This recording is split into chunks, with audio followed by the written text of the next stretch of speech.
Bitcoin is valuable because it's censorship resistant and inflation proof. That's why its price goes up.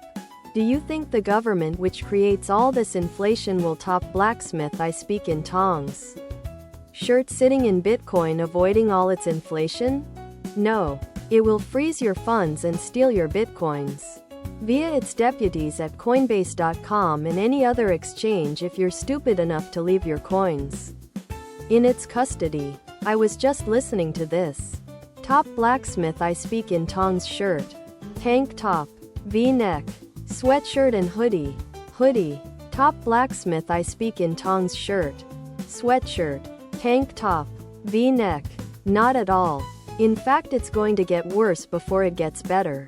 Lots of people are going to buy Bitcoin on PayPal and then have their accounts unilaterally frozen. Those people will quickly either abandon Bitcoin or understand the top Blacksmith I speak in Tongs shirt. I can't believe this got upvoted that much. Your entire stand is all based on overly dramatic other product.